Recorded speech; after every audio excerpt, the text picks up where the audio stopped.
للمتقين ولا عدوان إلا على الظالمين أشهد أن لا إله إلا الله وحده لا شريك له وأشهد أن محمدا عبده ورسوله لا نبي بعده اللهم صل وسلم على سيدنا ومولانا محمد ودفعنا من البلاء مبرمين إنك على كل شيء قدير. Puji syukur kehadirat Allah Subhanahu wa taala, salawat serta salam semoga tercurah kepada Nabi besar Muhammad sallallahu alaihi wasallam. Hadirin jamaah salat asar rahimatullah. Seandainya seluruh manusia dari mulai diciptakannya Adam sampai hari kiamat dikumpulkan di suatu lapangan, ditambah dengan bangsa jin dari mulai diciptakan sampai hari kiamat, dan masing-masing manusia seluruhnya, jin seluruhnya disuruh meminta kepada Allah dengan apa yang mereka inginkan masing-masing.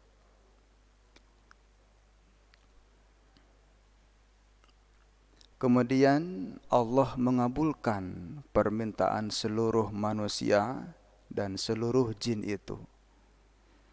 Maka tidak mengurangi sedikit pun kekayaan Allah,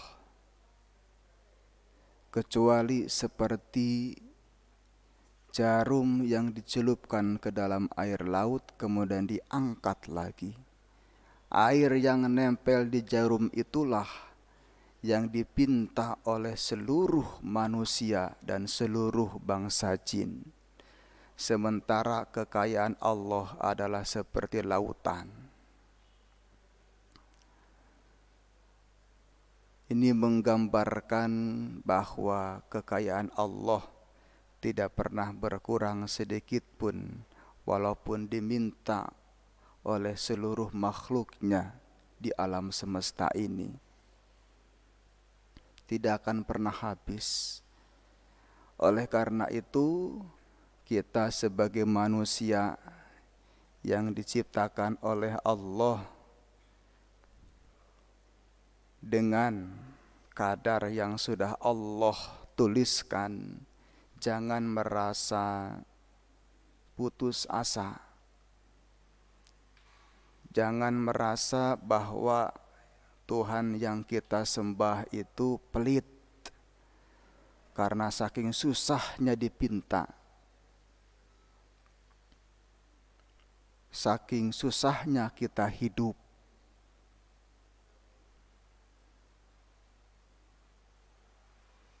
Ternyata bagi Allah mengabulkan seluruh manusia dan mengabulkan seluruh permintaan jin sangatlah mudah. Lalu apa yang kita minta dari seorang diri kita yang permintaan kita tidak lebih apa yang kita lihat? Kita pasti meminta kepada Allah hanya sebatas apa yang kita lihat dan apa yang kita rasakan saja. Kecil sekali bagi Allah, sementara bumi ini sangat luas. Apa susahnya bagi Allah mengabulkan permohonan kita yang tidak seberapa itu?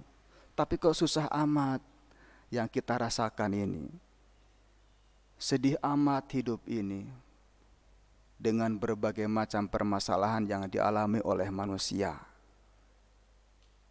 Kita harus optimis kepada Allah. Persoalannya adalah dunia ini bukan tempat bersenang-senang. Allah tidak mengizinkan hamba-hamba Allah bersenang-senang di dunia.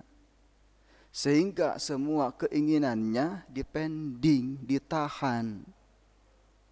Karena Bagi Allah kehidupan yang sesungguhnya bukan di sini tapi di alam akhirat. Allah simpan semua keinginannya di akhirat, sehingga seolah-olah kita di dunia berdoa cuma capeknya doang.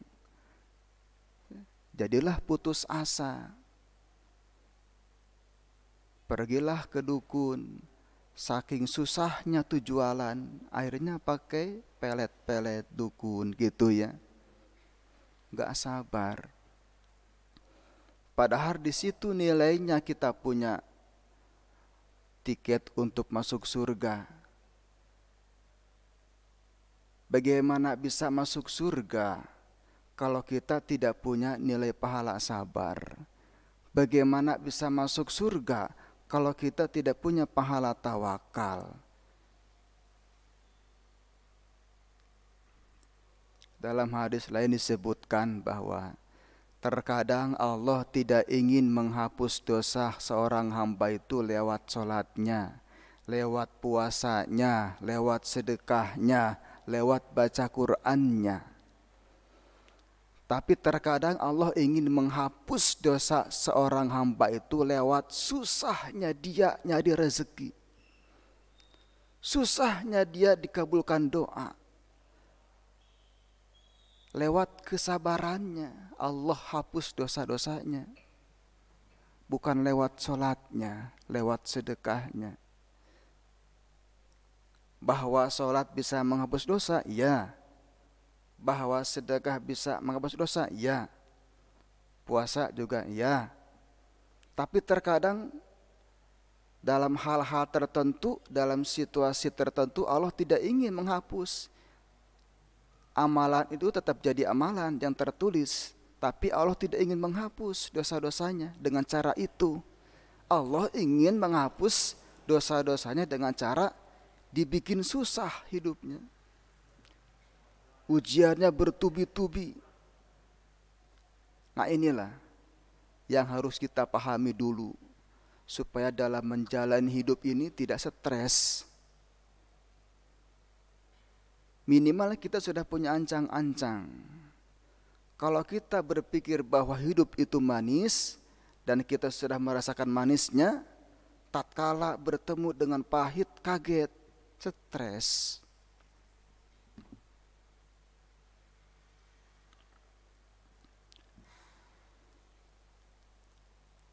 Tidak ada nabi yang Allah utus di muka bumi ini hidupnya senang, tidak ada. Walaupun dia seorang raja, Nabi Sulaiman contohnya. Nabi Sulaiman pernah gak hidup susah? Pernah.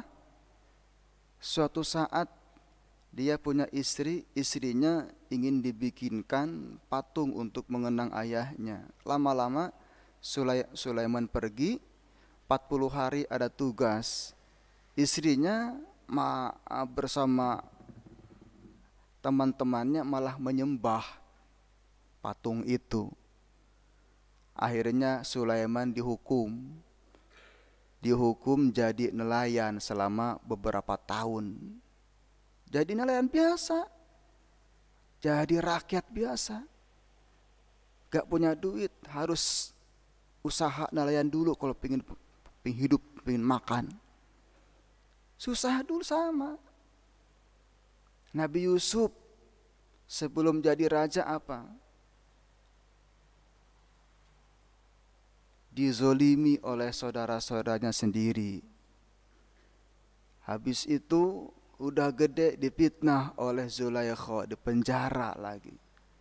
Itu bertahun-tahun. Baru di ujungnya mendapatkan manis jadi seorang raja. Maka kata Syekh Abdul Qadir Al-Jailani, bersabarlah sesaat untuk mendapatkan kenikmatan yang abadi. Sesaat aja bersabar. Sesaat ini ya bisa setahun, 2 tahun gitu ya. Sesaat, karena setahun 2 tahun itu gak terasa. Coba Bapak pernah gak merasakan dulu kehidupan yang susah? Pasti pernah. Saya juga pernah. Tapi sekarang dengan kondisi sekarang yang sudah mapan, punya mobil, punya rumah, penghasilan cukup, yang dulu-dulu kerasa enggak? Enggak kerasa, Pak. Saya juga enggak kerasa. Seperti apapun dulu enggak kerasa. Udah masa lalu. Itulah yang disebut sesaat. Ada seseorang yang ditakdirkan oleh Allah dari kecil, dari lahir sampai dia meninggal, gak pernah hidup susah, tapi gak beriman, menjadi orang terkaya di dunia misalkan, kemudian masuk alam akhirat.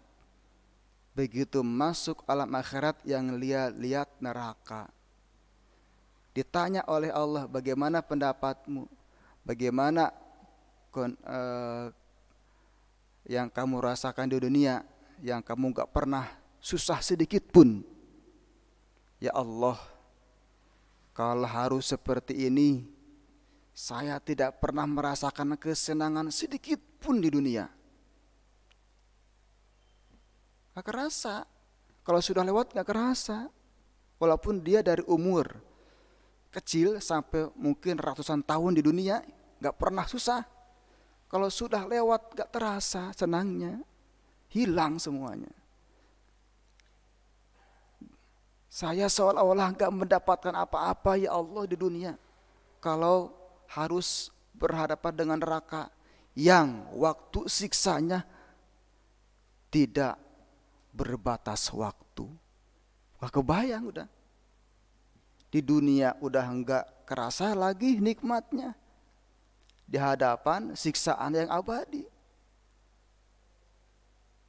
Kemudian dibalik, ada seorang hamba dari kecil sudah cacat.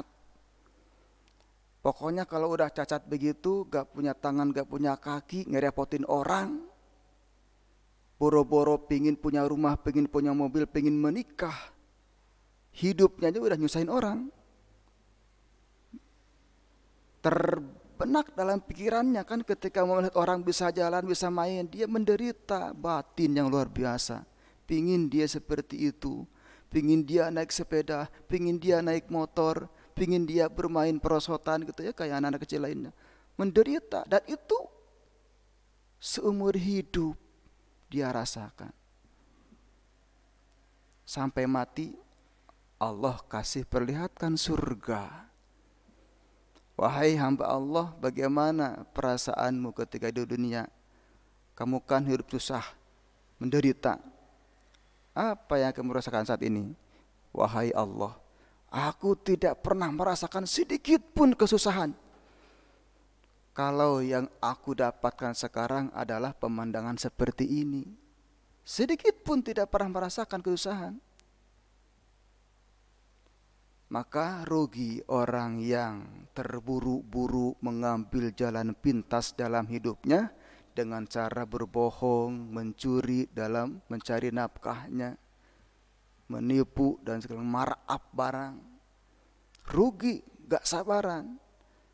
Karena kalau sudah lewat jadi dosa, kita akan menanggung akibat yang abadi selama-lamanya. Maka bersabar. Orang yang sabar akan masuk surga tanpa hisab. Mudah-mudahan kita termasuk orang-orang yang bersabar. Terima kasih. Assalamualaikum warahmatullahi wabarakatuh.